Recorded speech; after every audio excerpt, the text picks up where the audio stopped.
So here we are on our episode 3 camp out. We're headed over to Goblin Valley. This is Ernesto, one of your hosts.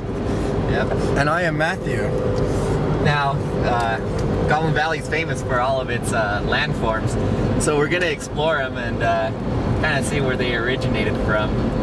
Very popular area, but a lot of interesting history behind it too. Yeah, and the interesting thing is that there's a lot of tourism there, but a lot of people, they really don't understand the real geology behind what's going on in Goblin Valley. So we're going to hope to inform you a little bit about that today. All right, welcome back to Discovering Your Planet. We're here at Goblin Valley. I was like, how are you going to get the goose in the back? It's right there. We found some interesting rocks already. Yeah. We're just at the base camp. And yeah, there's a really interesting thing. We found this big chunk of calcite here, and it's really in the middle of nowhere. All you see is sandstone and a little bit of limestone mixture. But what we found here is a calcite right in the middle of nowhere. We're really just trying to figure out what that is, and we think that if we drop a little acid right here on the calcite, we'll be able to tell exactly where this came from. yeah, and just by the way it's bubbling, you could tell that it probably came from the sea somewhere. Which tells us that we're actually standing somewhere that was underwater, probably, I don't know, hundreds and thousands of millions of years ago. Yeah, Ernie, I think you're right, because calcite is clearly a condensation reaction. Mm-hmm. If you know your chemistry, anyone who knows it's a condensation reaction. I mean, a lot of scientists are telling us that it's a precipitant, but what we've discovered by this bubbling effect is there's probably more of a condensation reaction. Mm-hmm. And as we go on later throughout the day, you'll see how these limestone rocks have helped form the goblins that we see throughout the valley.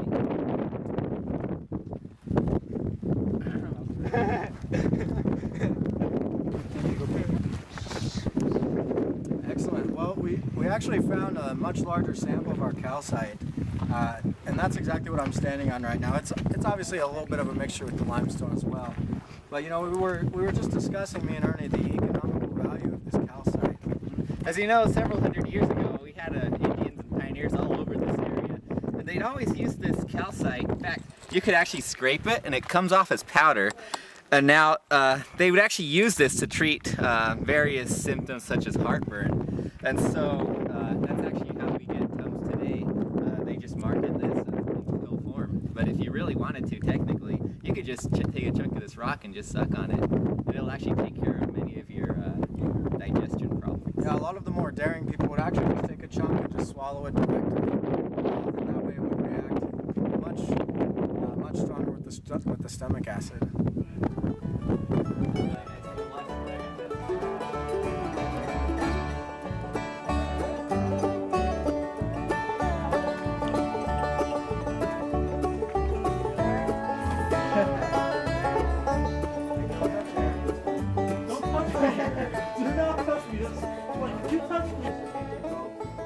Hey there, we found this interesting cove.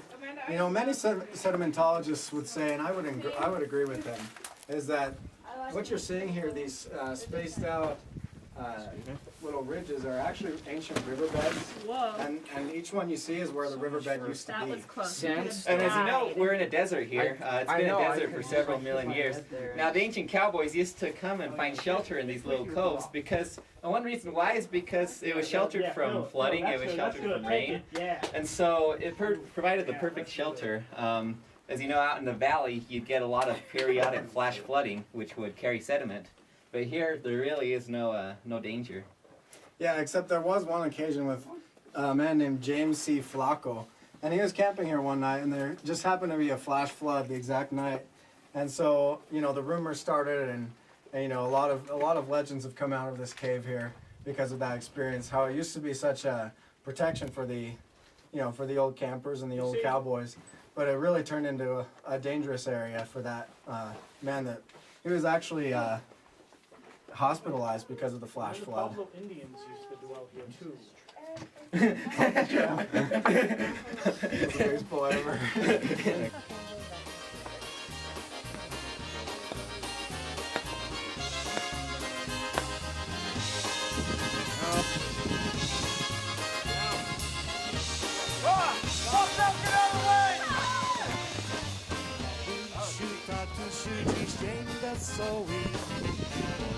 Dzisiaj Bacia córeczka dzień dzień.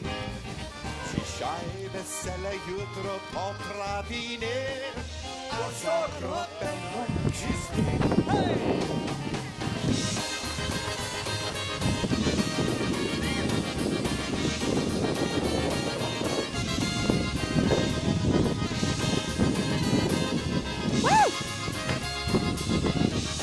Yeah! Będzie syna sobie znajdzie żona. Córka będzie córką całe życie. Mamusiu, tatusiu, o nie smućcie się. Dzisiaj będzie wesele. Wait, I'm not ready. All right, this is Eric reporting live. I guess we have a suicide attempt on this mountain. We have we understand authorities have been called. We don't know if anyone's gonna jump yet. I mean, we just got here on scene. We saw them go up. Here comes the victim now. I think he was held hostage by terrorists up there on the mountain. So let's get an interview from him. Matthew, I mean, yeah. We heard there was terrorists on the mountain. How did you escape? It was false. It was false? There was no terrorist attempt or suicide? Oh. Well, that's Eric from Look, I gotta go. KGGFI signing Go, off. yeah. Yeah, you're on. This is a Montessori event we're here tonight. These girls have never climbed a mountain such like this. They're going to do something so amazing, something so that they've never done. And we got to hear live today on KGGFI. Well, hopefully